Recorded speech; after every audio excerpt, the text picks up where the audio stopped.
El año pasado se aprobaron una diversidad de leyes, muchas de ellas reformas estructurales, pero una que tiene pues una puntualización muy relevante porque busca acotar operaciones con recursos de procedencia ilícita es justamente la ley antilavado. Vamos a platicar a continuación con Javier Pérez Almaraz. Él es el presidente del Colegio Nacional del Notariado Mexicano. Javier, ¿cómo estás? Bienvenido, muy buenas noches. Muchas gracias, Darío, muy bien. Bueno, pues esta ley antilavado puso en una tesitura muy activa a los diversos giros comerciales que hay en nuestro país, desde quienes se dedican a vender autos hasta quienes comercializan casas, pasando en medio por una diversidad de prestadores de servicios financieros. Esta ley, ¿cómo ha sido acogida? Y lo más importante es qué tan rápido, con qué velocidad se han ido ajustando a las nuevas disposiciones estos comerciantes. Para efectos de la aplicación de la ley a los sujetos de ella, los notarios somos sujetos importantes de la ley, se ha ido ajustando y se ha ido perfeccionando el portal del SAT para efectos de los avisos que debemos presentar los notarios con motivo de algunas operaciones que la ley considera como vulnerables. Pero efectivamente existen otros muchos actores en este tema que están obligados también a formar expedientes de sus clientes y a dar avisos en ciertos casos. En el ámbito notarial estamos obligados a formar expediente de todas aquellas operaciones en las que se transmite la propiedad de un inmueble, por ejemplo, la compraventa de casas, de departamentos, en fin, es motivo de formar un expediente para el notario y en algunos casos, dependiendo del monto de la operación, también debemos dar aviso a la unidad de inteligencia financiera a través del portal habilitado para ese efecto. Y además de esa intervención, pues tenemos la obligación de formar expediente también en otro tipo de operaciones jurídicas. Por ejemplo, la constitución de sociedades o constitución de empresas, el aumento de capital o reducción de capital de las compañías, el otorgamiento de créditos o préstamos cuando no son otorgados por entidades financieras o por organismos de vivienda. Yo diría que esos son los principales rubros en que los notarios estamos obligados a intervenir, los notarios de todo el país. ¿Hay alguna responsabilidad que esta ley antilavado considere para el accionar de los notarios? Sí, desde luego tenemos la obligación de presentar avisos en ciertos casos.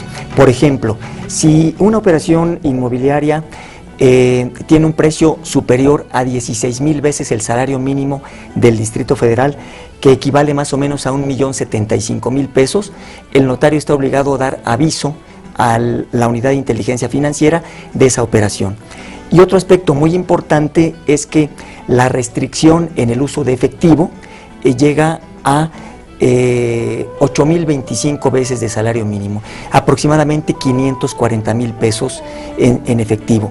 Es decir, si el precio de un departamento, de una casa, excede esta cifra, el comprador no puede pagar en dinero efectivo más de 540,000 pesos. El resto del precio lo debe completar con instrumentos financieros, transferencias bancarias, cheques de caja, cheques certificados, y además los notarios estamos obligados a tomar nota en el instrumento y a conservar un expediente de la forma en que se pagó el precio de ese inmueble.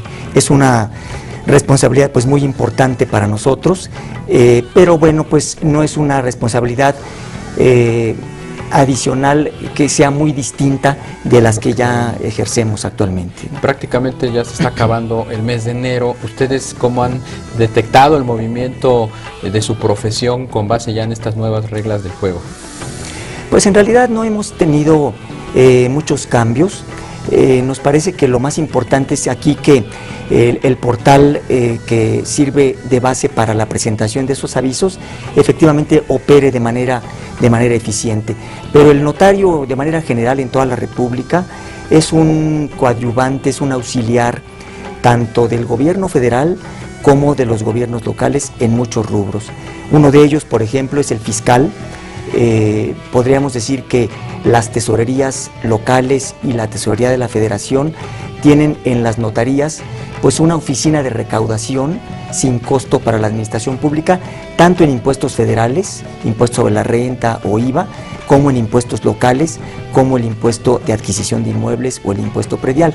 Y así como esta colaboración que brinda el notariado al gobierno federal y a los gobiernos locales, pues igual se da en el ámbito de la ley para la prevención de operaciones con recursos de procedencia ilícita. Javier, ¿cuáles son las actividades más vulnerables atendiendo pues a la disposición de esta nueva ley antilavado? Venta de autos, venta de casas, venta de joyas. Venta de joyas. ¿Qué más? Operaciones de transacciones inmobiliarias en las que intervienen los corredores de bienes raíces. Yo diría que estos son los principales rubros en que es aplicable la ley y el reglamento antilavado. La ley entró en vigor en julio de 2013 y el reglamento se publicó en agosto del año pasado.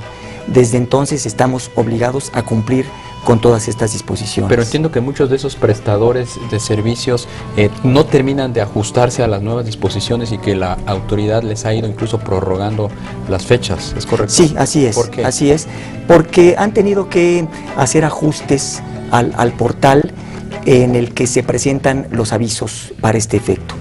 En el caso de las operaciones inmobiliarias, los notarios estamos cumpliendo con la presentación de esos avisos con los pagos que hacemos del impuesto sobre la renta o de los avisos en materia de impuesto sobre la renta que presentamos al Servicio de Administración Tributaria. Pero en otros rubros que no son inmobiliarios debemos presentar avisos también, pero ya no con el sistema del Declaranot, que es el que sirve para efectos fiscales, sino con el portal de la Unidad de Inteligencia Financiera. ¿Cuáles serían esos rubros?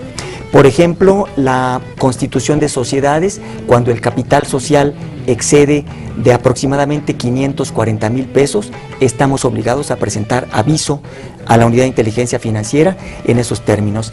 Identificar a los comparecientes, identificar también o preguntar si hay lo que le llama la ley el dueño beneficiario en esos casos y conservar un expediente hasta por 5 años de la documentación respectiva en cada operación que tiene que ver con ese tipo de actividades. No solo las actividades societarias, sino también, como decía al principio, las actividades que tienen que ver con los préstamos hipotecarios que otorgan principalmente personas físicas. No estamos obligados cuando estos préstamos son otorgados por entidades financieras o por organismos de vivienda. Javier, ¿cómo está conformado actualmente el universo de los notarios en la República Mexicana? ¿Cuántos hay? Aproximadamente tenemos en la República Mexicana 4,400 notarios y están afiliados al Colegio Nacional del Notariado Mexicano aproximadamente 3,300. La gran mayoría de los notarios en toda la República están afiliados a este Colegio Nacional. Además de ello, existen en la República los colegios de notarios en cada entidad federativa. Cada entidad federativa tiene uno o varios colegios locales que a su vez participan mucho con el Colegio Nacional. ¿Cómo ha sido la actividad en los recientes años y sobre todo qué perspectivas ven con la propia evolución de la economía los notarios de México? A nosotros nos parece que la creación y puesta en vigor de este tipo de disposiciones permite un mayor control y no incide en la depresión del mercado inmobiliario. Yo creo que una vez que nos acostumbremos a que las operaciones inmobiliarias tienen que ser llevadas a cabo con este tipo de instrumentos, pues no habrá dificultades para que el mercado inmobiliario vuelva a tomar impulso. Lo mismo en el caso de la creación de empresas que pues, se traducen naturalmente en la creación de empleos formales para el país. Pues Javier Pérez Almaraz, presidente del Colegio Nacional de Notariado Mexicano, muchas gracias por habernos acompañado esta noche. Muchas gracias a ustedes, Darío. Mucha suerte. Muy amable. Los detalles del mundo financiero los tenemos en Excelsior Televisión. Conoce el mundo de las finanzas e información bursátil en los siguientes videos.